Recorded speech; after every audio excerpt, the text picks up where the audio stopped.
है तू? तेरी कितनी हिम्मत!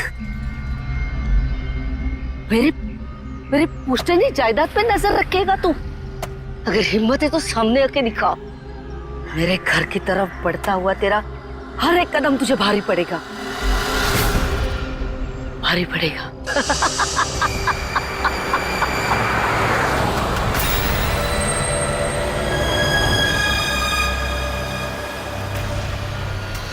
यार यहाँ पे तो कोई भी नहीं दिख रहा, किससे पूछूं? इतना घना जंगल है, कोई साइन बोर्ड भी नहीं है यहाँ पे।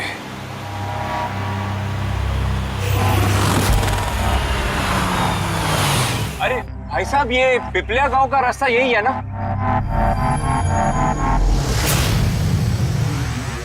अरे सुनो ना भाई साहब। अरे बड़ा अजीब आदमी है।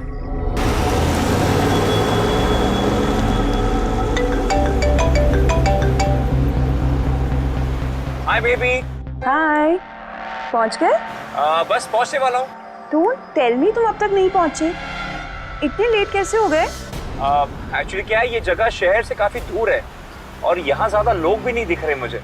Alright, tell me, are you missing me? Of course. इसमें पूछने वाली क्या बात है? अच्छा तुम एक काम करो, जल्दी जल्दी ये सारी फॉर्मेलिटीज खत्म कर लो, अपनी सारी कागजी कार्रवाई एंड ऑल दैट। उसके बाद मे बी नेक्स्ट फ्लाइट से I can come and join you in India. What's it? Great, that's good news.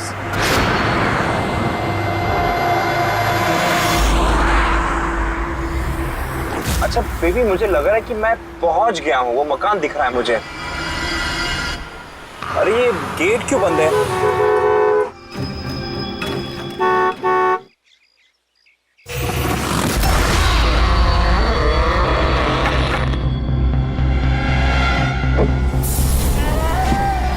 जी राय रंजीत के मकान में जा रहे हो? हाँ। मत जा, वो तेरी जिंदगी की सबसे बड़ी गलती होगी। मत जा। लेकिन आप कौन है? मैं तुम्हारी मौत, तुम्हारी मौत।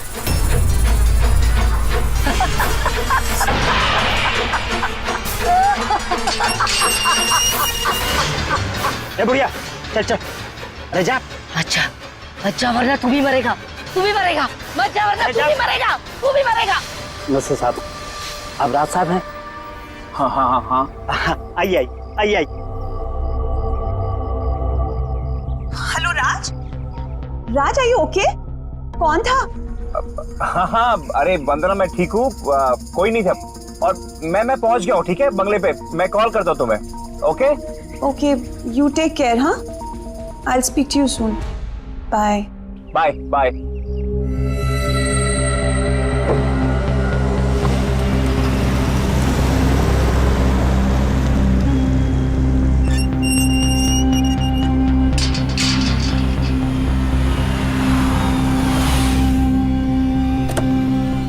आइए साहब।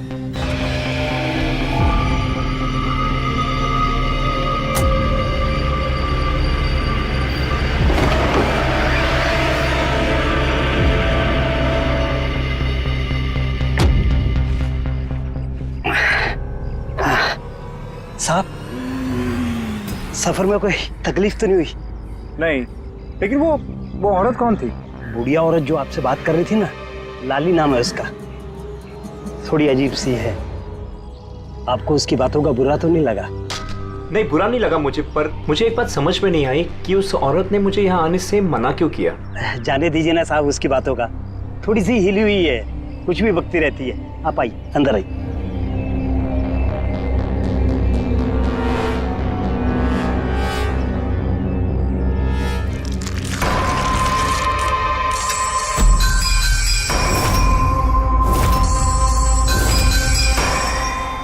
ये आदमी तो मुझे बीच रास्ते में मिला था। उसका नाम कमल है, यहाँ का माली। हमने सोचा अब आप यहाँ पर रहने वाले हैं तो क्यों ना बगीचे के जो रंग बिरंगे फूल हैं फिर से खिल उठाएं। अच्छा, आइए साहब।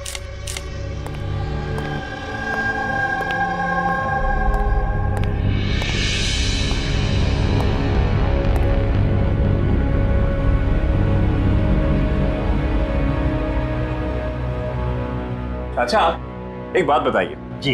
यहाँ कितने साल से काम कर रहे हैं आप? बस साहब ये समझ लीजिए कि मैंने बचपन में चलना यहीं से सीखा था, और अब इस घर से तभी जाऊंगा जब मेरी अर्थी उठेगी। साहब अब ये घर आपका है, कहीं आप मुझे नौकरी से निकाल तो नहीं देंगे? अरे नहीं नहीं नहीं चाचा, ऐसे कैसे बात कर रहे हैं आप? ऐसी कोई बात नहीं, बिल्कुल बेफिक्र रहिए। और इसमें इतने बड़े घर की देख रेख आपके सिवा और कौन कर सकता है? हाँ वाकई में आप बहुत नेक इंसान हैं। आइए।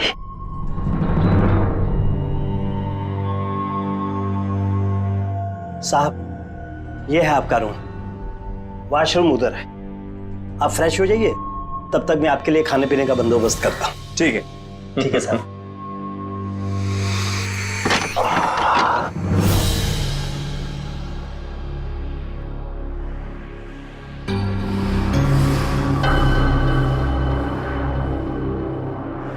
चला जा, चला जा, चला जा, वरना तू भी मरेगा।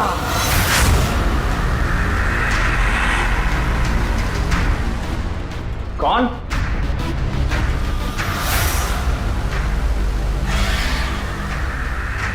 मैंने कहा ना, चला जा।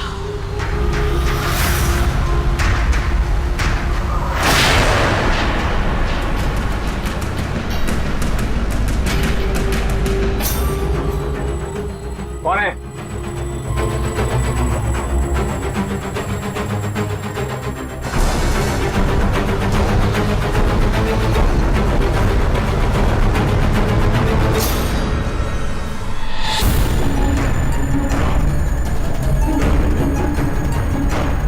जैसे बाकी लोग मरे हैं, वैसे तू भी मरेगा।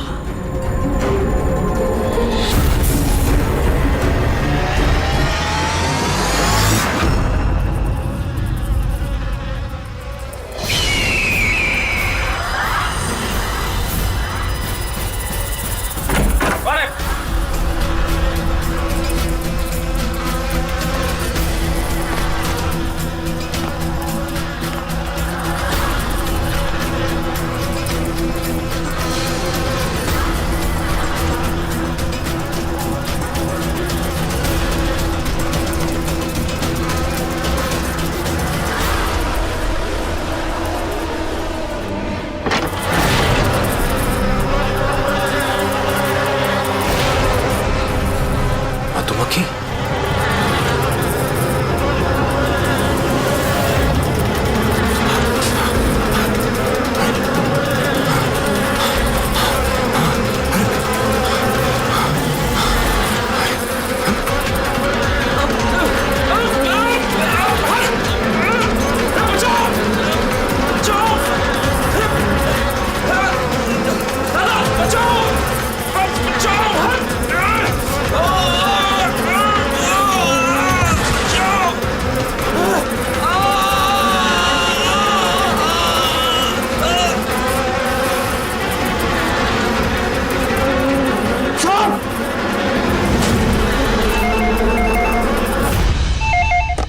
Hello hello, can I speak to ACP Pradyuman please?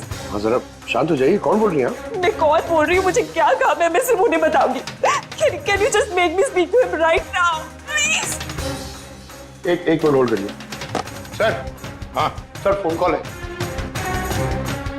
Sir कोई लेडी है, बहुत रो रही है, कह रही है सिर्फ आपसे बात करेगी। Hello hello, ACP Pradyuman. हाँ मैं एसीपी प्रद्युमन बोल रहा हूँ। सर, हाँ कहिए। सर मैं वंदना बोल रही हूँ अमेरिका से। हाँ बताइए। सर मेरे साथ बहुत बहुत बहुत बुरा हुआ सर। क्या हुआ आपके साथ? सर मेरे फियांसे राज इंडिया गए थे पुश्तैनी मकान खरीदते। सर मधुमक्खियों के काटने से उनकी मौत हो गई। क्या? अच्छा तो बताइए मैं क्या कर सकता हूँ आपके लिए? सर लेकिन मुझे लगता है कि उनकी मौत मधुमक्खियों के काटने से नहीं हुई। इनफैक्ट उनका मर्डर हुआ है। He's been killed. तो ऐसे क्यों लगता है आपको कि उनका खून हुआ है? सर वो जब प्रॉपर्टी खरीदने के बाद कागजी कार्रवाई के लिए जा रहे थे तो तब तब क्या हुआ? सर मैंने साफ साफ सुना था राज को कोई औरत धमका रही थी। कौन थी वो औरत? No sir, I have no clue. जरा एक बात बताइए, क्या आपके राज की यहाँ इंडिया में किसी के साथ कोई दुश्मनी थी, कोई झगड़ा वगड़ा हुआ था? नहीं सर, राज की किसी के साथ कोई एनिमिटी, कोई दुश्मनी नहीं थी। इनफैक्ट राज तो इंडिया में किसी को जानता ही नहीं था। तो फिर कौन कर सकता है ये? कौन जान ले सकता है राज की? क्या आपको किसी पर शक है? नहीं सर, कोई शक नहीं। सर राज तो एक नेक काम करने जा रहे थे। कैसा काम? He wanted to start an orphanage. सिर्फ एक अनाथ आश्रम खोलना चाहते थे वो। वाकई नेक काम है, लेकिन किससे खरीदने वाले थे मकान वो? सब मकान तो वो ऑलरेडी खरीद चुके थे गवर्नमेंट से नीलामी के बाद। वो सिर्फ इंडिया कागजी कार्रवाई के लिए गए थे। देखिए, एक काम कीजिए, सारे के सारे डिटेल्स मुझे भेज दीजिए, मैं आपकी पूरी की पूरी मदद करूंगा, ठीक है? सर मैंने सीआईडी के बारे में बहुत सुना है। सर मुझे भी जस्टिस मिलेगी ना? वंदना जी, मैं आपसे वादा करता हूं, आपको पूरा का पूरा इंसाफ दिलाएंगे हम, और जिसने भी आपके राज के साथ बुरा किया है उसे हम सजा दिलवाएंगे। वंदना, उसका मंगेतर राज अमेरिका से इंडिया आता है मकान खरीदने, अनाथाश्रम चलाने, और राज की मौत होती है मधुमक्खी के काटने से। इंटरेस्टिंग।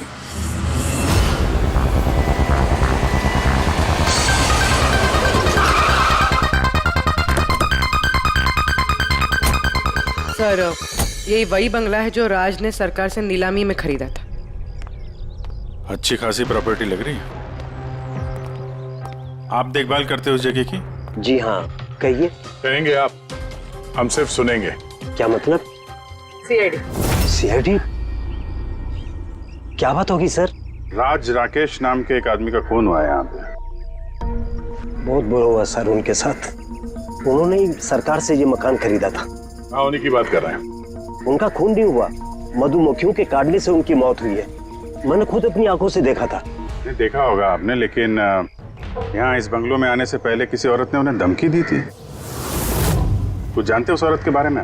अच्छा, वो लाली साहब, वो बुढ़िया तो बेतुकी बेसर की बातें करती रहती है। आप उसकी बातों को गंभीरता से मत लीजिए। क्या गंभीरता से लेना और क्या नहीं वो हम तय कर लेंगे। आप ये बताइए कि वो लाली वो रहती कहाँ है? कहीं भी नहीं सर। कहीं भी नहीं मतलब? उस बेचारी का ना तो अपना कोई घर है और ना ही कोई अपना परिवार। बस दिन भर इधर उधर घूमती रहती है। नहीं, कहीं तो बैठती होगी, खाना वाना खाती होगी, कोई एक जगह होगी ना जहाँ पे वो रहती होगी ज्यादातर। हाँ, पास में एक तालाब है, अक्सर वहीं बैठी रहती है। अच्छा, दे क्या तुम इस लाली से मिल लो, तब तक इस मकान का एक चक्कर लगा लेता हूँ मैं। ठीक है, अब जरा वो जगह दिखाओ जहाँ पे खून हुआ था। आइए साहब। राज साहब यहाँ गिरे पड़े थे।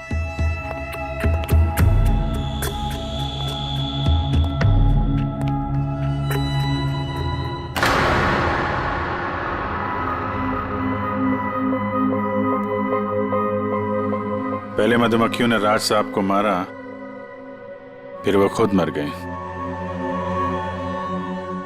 ये मधुमक्खी के हमले यहाँ पे अक्सर होते रहते हैं क्या? नहीं साहब, इससे पहले तो मैंने एक मधुमक्खी भी नहीं देखी यहाँ। पता नहीं राज साहब के पीछे इतनी सारी मधुमक्खियां अचानक कहाँ से आ गई। राय रंजीत की हवेली से आ रहे हो ना तुम लोग? राय रंजीत की हवेली से आ रहे हो ना तुम लोग?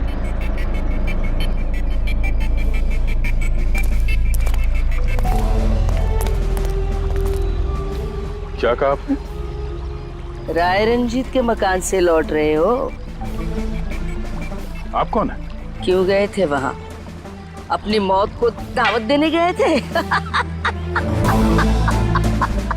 सर, लगता है ये लाली है। आप लाली हो ना? हाँ, तुम्हें किसने बताया? तुम्हें राय रंजीत के जासूसों ने यहाँ भेजा है? हाँ, उन्होंने ही भेजा है ना यहाँ पे। कौन कौन राय रंजीत? सांप था वो, सांप। उसने मेरी दादी को धोखा दिया, उन्हें अपने ही घर से धक्के मार के निकाल दिया।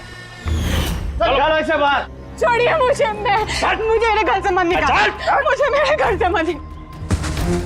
शर्म आनी चाहिए तुम्हें रंजीत, तुम अपनी खुद की भाभी को घर से बाहर निकाल रहे हो। कम से कम अपने भैया का तो लिहाज किया होता। अरे उनका क्या लिहाज करना, उन्होंने खुद ही तो अंगूठा लगाकर ये घर मेरे नाम किया है। तूने उन्हें शराब पिलाकर धोखे से अंगूठा लगवाया था। अब क्यों किया, कैसे किया, इस गहराई में जाने से क्या फायदा।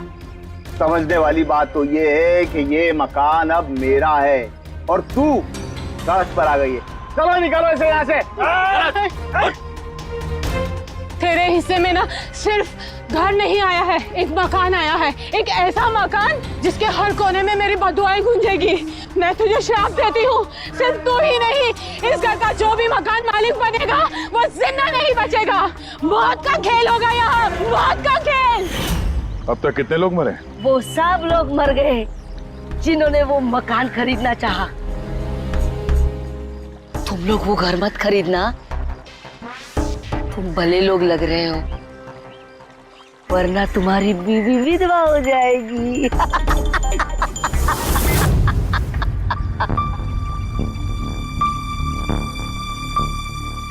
माँ जी, ये कुछ पैसे हैं, काम आएंगे।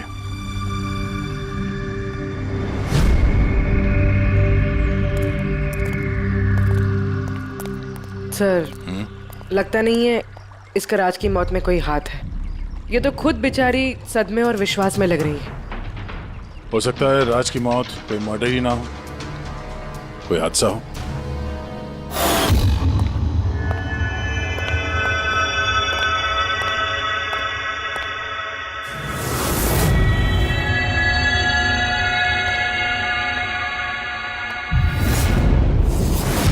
अरे ये कमरा खुला कैसे है? ये तो बंद था। एक मिनट रुको, शायद राज ने खोला।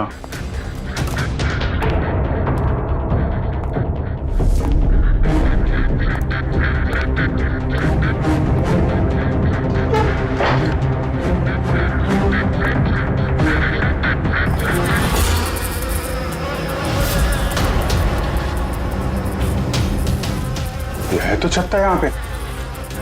इधर आओ। जी सर। ये है मधुमक्खी का छत्ता।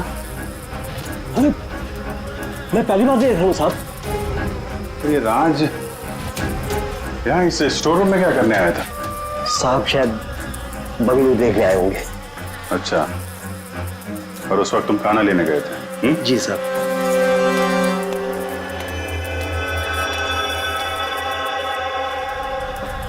वो कौन है? वो कमल है साहब, यहाँ का माली। जब राज साहब की मौत हुई थी तो ये था यहाँ पे? जी हाँ था। कमल इधर आओ, साहब बुला रहे। जी सर। कमल, जब राज साहब की मौत हुई थी तो यहाँ आसपास किसी अनजान आदमी को देखा था तुमने? कोई अजीब सी घटना हुई हो? नहीं साहब। तो ये छत्ता यहाँ पे है तो तुम्हें कुछ काम करने में परेशानी नहीं होती? मधुमक्खी ने काटा नहीं तुमको कभी?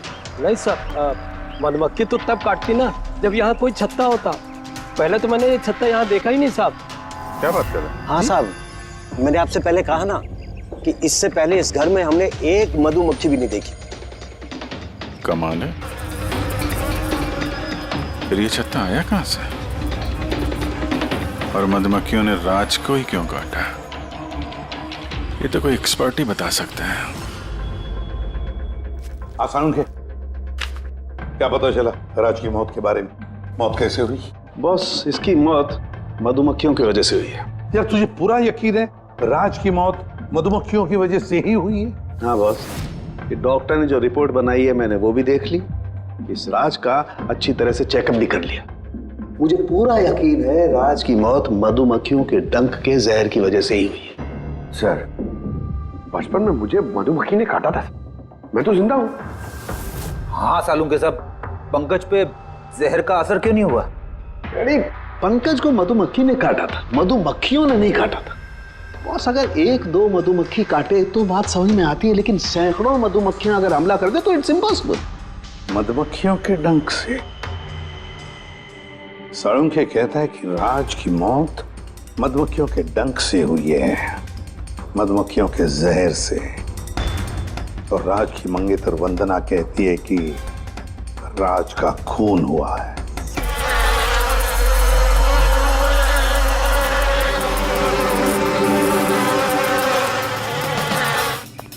इस छत्ते को बाहर से लाकर यहाँ पर लगाया गया। मधुमक्खी के छत्ते को किसी और जगह से लाके किसी और जगह लगाया जा सकता है?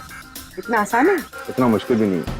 शहद के व्यापार के लिए अक्सर ऐसा किया जाता है। आप बता सकते हैं कितने दिन पहले इस छत्ते को यहाँ पे लगाया गया? ज्यादा दिन नहीं, लगभग 2-3 दिन। सर अगर मान भी ले कि खूनी ने ये छत्ता यहाँ पर इसलिए लगाया था कि वो राज को मार सके, लेकिन उसे कैसे पता था कि ये मधुमक्खियाँ राज पे ही हमला करेंगी, किसी और पे नहीं? मधुमक्खियां बिना वजह किसी पे भी डंक नहीं मारती, क्योंकि डंक मारने के बाद उनकी खुद की भी मौत हो जाती है। तो ऐसी क्या चीज है जो उन्हें उत्तेजित करती है अटैक करने के लिए? देखिए, जब उन्हें लगता है कि सामने वाले इंसान से उन्हें कुछ खतरा है। अच्छा केदार साहब, ऐसा हो सकता है क्या कि मधुमक्खियों को ट्रेन किया जा सके कि वो किसी एक आदमी पे हमला करें? कैसी बातें करते हैं अभिजीत साहब, ये मधुमक्खियां शार्प शूटर नहीं कि कोई भी इन्हें कह दे कि फलां फलां को डंक मारकर आ जाए। अच्छा, आपने अभी भी कहा कि ये मधुमक्खी किसी को काटने के बाद ये खुद भी मर जाती है, तो ऐसी क्या मजबूरी है कि वो किसी को काटती है? जरा डिटेल में समझाएंगे? मधुमक्खी जब भी किसी को डंक मारती है तो फेरोमोन नाम का एक गंध छोड़ती है, जिससे कि बाकी मधुमक्खियां सचेत होकर सब मिलकर उस पर हमला कर देती हैं। इसीलिए मैंने पहले भी कहा था, मधुमक्खियां बिना वजह किसी पे भी हमला नहीं करती। जरूर राज ने मधुमक्खी के छत्ते के साथ कुछ छेड़खानी की होगी। सर खूनी को कैसे पता था कि राज इस छत्ते के साथ छेड़खानी करेगा?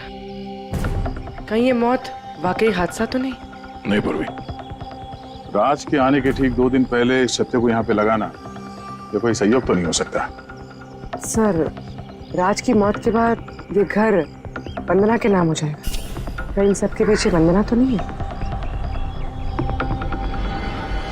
वंदना इंडिया कब आ रही है?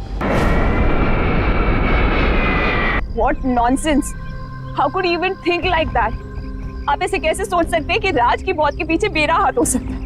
और फर्ज कीजिए कि राज की मौत के पीछे मेरा हाथ था, तो मैं आप लोगों को फोन क्यों करती? पुलिस तो ऑलरेडी ये केस क्लोज कर चुकी थी ना। देखिए, हम सिर्फ पूछ रहे हैं। वैसे राज जी के बाद ये मकान किसके नाम पे है? I don't know. राज ने गवर्नमेंट से मकान खरीदा था, तो शायद गवर्नमेंट को वापस मिल गया। मुझे अभी तक कोई नोटिस नहीं आया। हाल फिलहाल में राज का किसी के साथ कोई झगड़ा हुआ था? I have already told you that. राज एक नेक दिल इंसान थे और उनका किसी से दुश्मनी होना was impossible. अगर मुझे पता होता कि राज की नेक दिली उनकी जान ले लेगी तो मैं उन्हें कभी इंडिया आने ही नहीं देती। ये अनाथ आश्रम खोलने का ख्याल राज जी के दिमाग में कैसे आया? राज खुद अनाथ थे, इसलिए वो दूसरे अनाथ बच्चों की फीलिंग समझते थे। वो अनाथ बच्चों को घर जैसा माहौल देना चाहते थे, और जैसे उन्हें पता चला कि गवर्नमेंट ये मकान नीलाम कर रही है तो राज ने सबसे ऊंची बोली लगाकर ये मकान खरीद लिया। तो कहीं इस राज की मौत का कारण ये घर तो नहीं है? हो सकता है कोई और भी इस घर को खरीदना चाहता था, राज बीच में आ गया इसलिए। What? कोई इतना नीच कैसे हो सकता है? इस दुनिया से इंसानियत उठ गई है क्या? इंसानियत है वंदना जी, इंसानियत है, लेकिन कुछ लोग हैं जो इंसानियत में जहर घोलने पे तुले हुए हैं।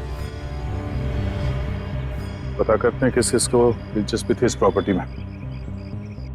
देखिए सर, मैं आप लोगों को नहीं बता सकता हूँ कि राज जी के अलावा किन किन लोगों ने इस नीलामी में हिस्सा लिया था। सॉरी। क्यों नहीं बता सकते? देखिए, ये सरकारी सर इंफॉर्मेशन है, ऐसे किसी के साथ शेयर नहीं कर सकता हूँ मैं। हम भी तो सीआईडी का ही काम कर रहे हैं। हाँ वो सब ठीक है, लेकिन क्या है कि अगर सरकारी नोटिस मिल जाए तो मैं ये आपको इन्फॉर्मेशन दे सकता हूँ, उसके बिना नहीं दिखा सकता सर। तो नोटिस मिल गया। आप खुश हैं आप? देखिए, अगर काम कायदे से होता है तो अच्छा लगता है। हाँ ठीक है, ये लीजिए, ये लीजिए। कुल मिलाकर सर 12 लोग थे जो इस बंगलों को खरीदना चाहते थे सर। सर इस बंगलों के पास एक्चुअली सरकार एक हाईवे बना रही है, इसलिए सब लोग बढ़ चढ़कर बोली लगा रहे हैं और हर कोई इस बंगलों को खरीदना चाहता है। अच्छा, ये राज जी की मौत के बाद अब ये मकान किसको मिलेगा? देखिए, राज जी ने कागजी कार्यवाही पूरी नहीं की थी, इसलिए नीलामी अब दोबारा से होगी और जो विजेता होगा उसको ये बंगलो मिल जाएगा। आई सी। और ये नई नीलामी कब होगी? देखिए सर, अभी उसकी डेट तो तय नहीं है सर, लेकिन आपको एक बात और बताना चाहूंगा सर कि राज्य से जितने भी बिल्डर्स थे वो काफी भड़के हुए थे, काफी नाराज थे, क्योंकि उन्होंने सबसे ज्यादा बोली लगाई थी।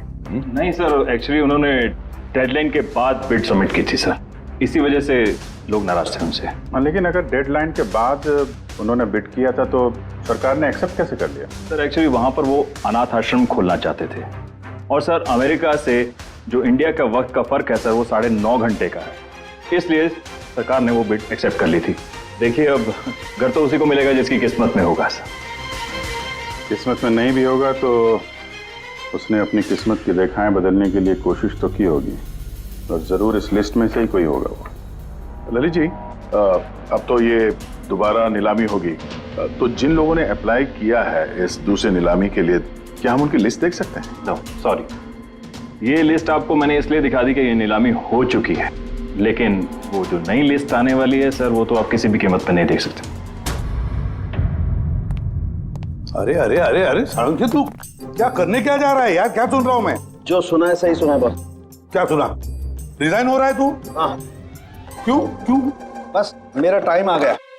क्या टाइम आ गया? 1 मिनट टाइम है यार अभी। अरे ये टाइम नहीं यार। तो फिर देखो, हर इंसान को लाइफ में एक न एक दिन रिटायरमेंट लेना पड़ता है ना, चाहे वो क्रिकेटर हो, म्यूजिशियन हो, कोई भी हो। मेरा भी टाइम आ गया, मैं भी रिटायरमेंट ले रहा हूँ। अबे कहाँ जा रहा है तू? ये देख लो। ये क्या है? देख लो देख लो।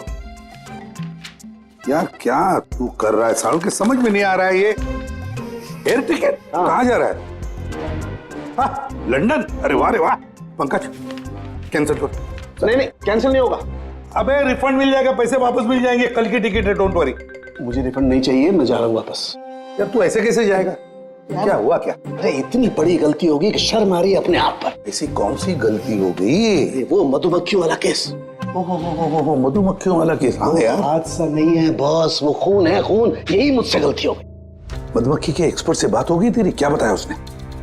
यार एक्सपर्ट से भी बात की मैंने, अच्छी तरह से चेक भी किया, तब मुझे पता पड़ा ये तो हादसा नहीं है, खून है। मधुमक्खियों को तो वो हथियार के तौर पर इस्तेमाल कर रहा है यार। सालों के सब वो किसे? देखो, मधुमक्खियां कब आती हैं इंसान के पास? जब उन्हें फेरोमोन की गंध आती तभी ना। हाँ, जब उन्हें इंसानों से खतरा लगता है तब मधुमक्खियां इंसान के पास आती है, डंक मारती है। बस यार, यही मुझसे गलती हो गई। ये मैंने सोचा ही नहीं कि फेरोमोन तो बनाया भी तो जा सकता है ना यार। हाँ यार, फेरोमोन तो आर्टिफिशियली भी बनाया जा सकता है, लेबोरेटरी में, फैक्ट्री में। मतलब किसी ने ये आर्टिफिशियल फेरोमोन बनाया और वो किसी भी तरह से राज के शरीर पर लगा दिया, बस मधुमक्खियां आ गई और उस पर अटैक कर दिया। साळुंखे उठ उठ उठ, पिपलिया गांव चला जा। वहां पे जहां पे राज का खून हुआ, राज का सारा सामान चेक कर, पता तो चले ये फेरोमोन वहां पर आया कैसे और किसने इस्तेमाल किया ये फेरोमोन राज पर। Yes boss. ये रहा सर, राज का सारा सामान इस सूटकेस में। ठीक है। सर एसीपी साहब बता रहे थे आप रिटायर होने वाले हो। कब है आपका लास्ट वर्किंग डे? आपके लास्ट वर्किंग डे से 1 दिन के बाद। मतलब नहीं आ रहा है। अच्छा दया, एक काम करो, मैं बाहर जाता हूँ और तुम जो है ना एक एक करके सामान मुझे बाहर पकड़ाओ, तो पता करते हैं कि कौन से सामान में फेरोमोन है। ठीक है सर? ये पकड़ेंगे आप? जरा रख लीजिए थोड़ी देर के लिए। दिखेगा ना बाहर? दिखेगा। मधुमक्खी है इसके लिए कह रहा था। अभिजीत हो तुम? हाँ ये पूर्वी है, हाँ ये दया। अरे दिख रहा है सर, सामने। चलिए चलिए चलिए, संभाल के सर, संभाल के। हाँ चलिए सर।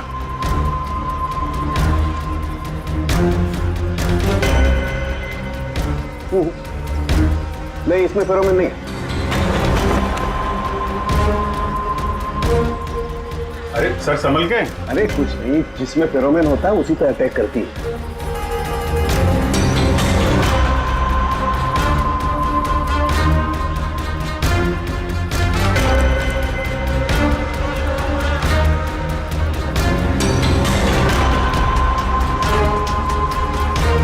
अरे यार,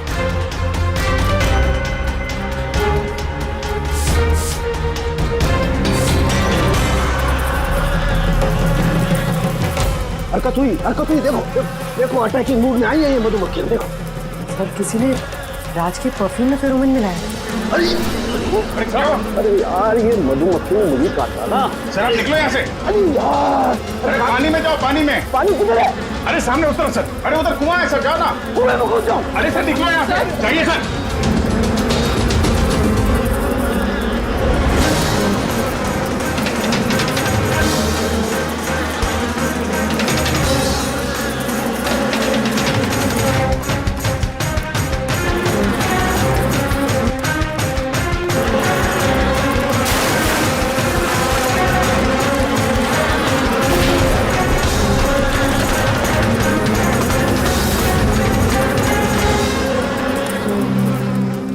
आप ठीक हो सर? बाप रे बाप, ये मधुमक्खियां आपको रिटायर नहीं होने देंगी सर। बाहर निकालो मुझे। आइए आइए आइए सर। मधुमक्खी, अरे नहीं, आइए आइए आइए। हेलो जी, नमस्ते, कैसे हैं आप? जी मैं चंदूमल फंडूमल कंकेशवास। अरे वाह, बहुत लंबा नाम है आपका। बताइए क्या काम था आपको? जी वो नीलामी के लिए आया था मैं, वो पुराना वाला बंगलो हाईवे के पास, वो खरीदना है मुझे।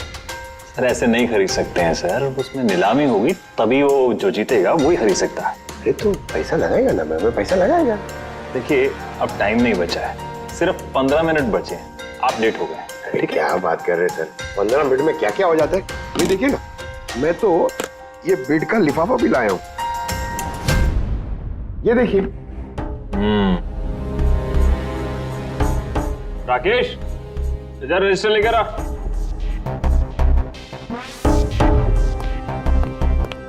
साहब को दो, एंट्री कीजिए साहब। हाँ यहाँ पर एंट्री कर दीजिए। अच्छा,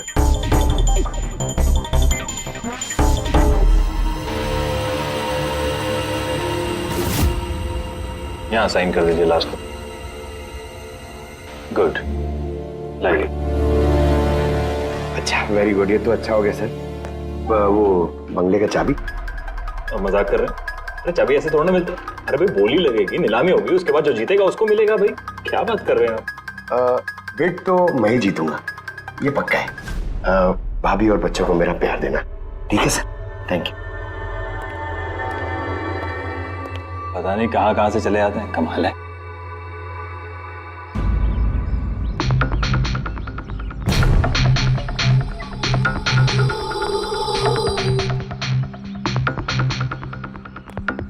क्या भाई साहब काम हुआ? सर ये देखिए, चंदूमल फंडूमल कंकेशवास का कमाल।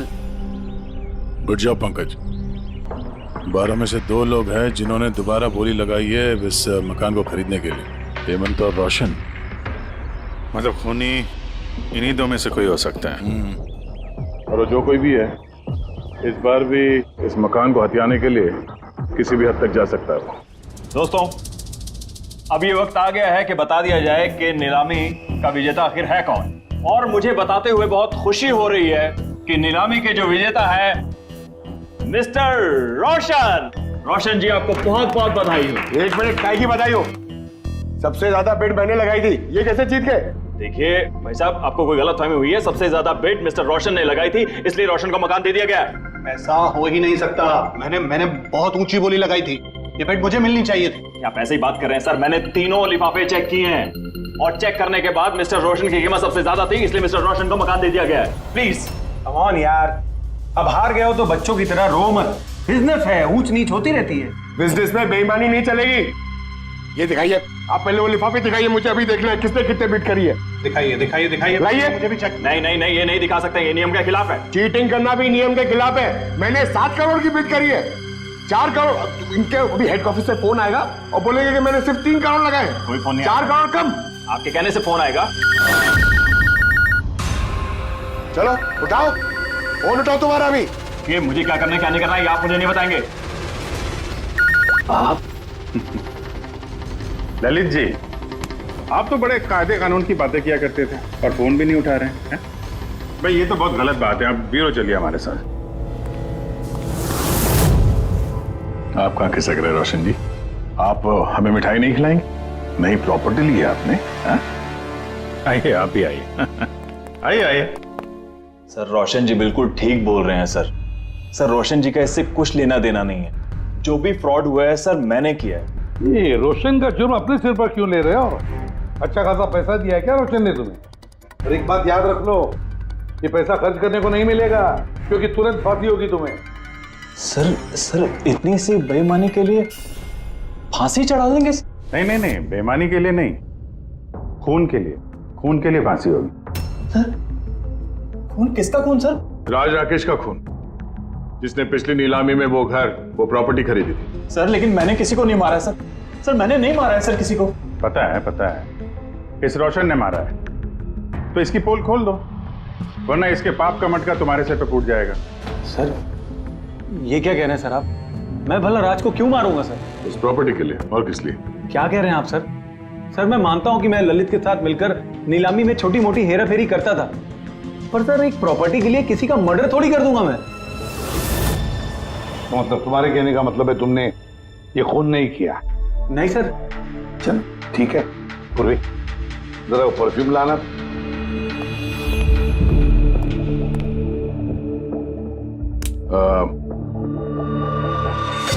ये परफ्यूम छिड़क दूं? हाँ? बाहर मधुमक्खियों का छत्ता है, क्या बोलता है? Sir perfume? हाँ? आपकी मर्जी सर, लेकिन हमारे इस केस से परफ्यूम का क्या लेना देना सर? मुझे वाकई पता नहीं इस परफ्यूम का कोई इस केस से संबंध है। सर जी हम सच कह रहे हैं सर, राज जी की मौत से हमारा कोई संबंध नहीं है सर। ललित बिल्कुल ठीक कह रहा सर।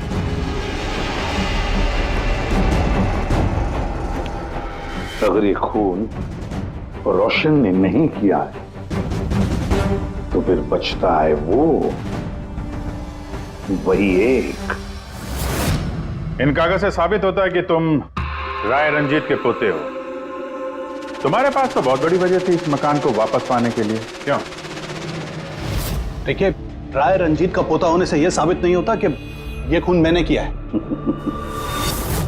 हेमंत जी, खूनी कभी कभी अपने जुर्म के सबूत अपने साथ लेकर चलता है, जैसे तुम। मैं समझा नहीं। मैं समझाता हूं। ये रहे सबूत। कमाल है सालू के साहब, सेफ्टी सूट पहनने के बावजूद भी आप दोनों को मधुमक्खियों ने काटा। हाँ, कभी कभी सेफ्टी सूट पहनने के बाद भी मधुमक्खियां डंक मार सकती हैं, और फिर मधुमक्खी के छत्ते को इधर से उधर ले जाने में तो और भी ज्यादा अटैक हो सकता है, नहीं? जी देखिए, वो दरअसल बहुत हो गया हेमंत, तुम्हारी बेगुनाही का और भी कोई सबूत चाहिए? जी नहीं, मैंने ये सब किया था। जब राज बंगले में घुसा तब मैं वहीं था, और मौका देखकर मैं बंगले में घुस गया था। मैंने परफ्यूम की बोतल के अंदर फेरोमोन मिला दिया। उसके बाद राज को आवाज से डिस्ट्रैक्ट किया, मधुमक्खी के छत्ते तक लेकर गया, और उसके बाद का काम मधुमक्खियों ने कर दिया था। मुझे मेरा पुश्तैनी मकान वापस चाहिए था। वाह रे वाह, अपने पुश्तैनी मकान के लिए तुमने एक नेक इंसान का खून कर दिया। कानून तुम्हें कभी माफ नहीं करेगा। तुम्हें कम से कम आजीवन कारावास की सजा होगी। ले जाओ इसे पंकज।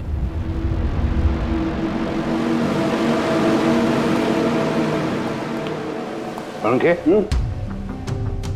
केस खत्म, रिटायर हो सकता है तू। मुझे रिटायर होना ही नहीं है। कल तक तो बोल रहा था रिटायर करो। वो कल की बात थी। भगवान, मतलब पीछा तो नहीं छूटने वाला इस आदमी से अपना। पीछा नहीं छूटने वाला है किसी का किसी से नहीं। मुझे तुम्हारे बिना चैन नहीं और तुम्हें मेरे बिना चैन नहीं। ये लीजिए, सरकार ने बंगलो अब राज से आपके नाम करने का निर्णय लिया है। उम्मीद है कि अब आप मिस्टर राज के अनाथ आश्रम खोलने का सपना पूरा कर पाएंगे। राज के जाने के बाद मेरी लाइफ का यही मकसद रह गया है, उसका आखिरी सपना पूरा करना। But thank you so much Raj को जस्टिस दिलाने के लिए। हमने जो कुछ भी किया वो तो हमारा फर्ज था।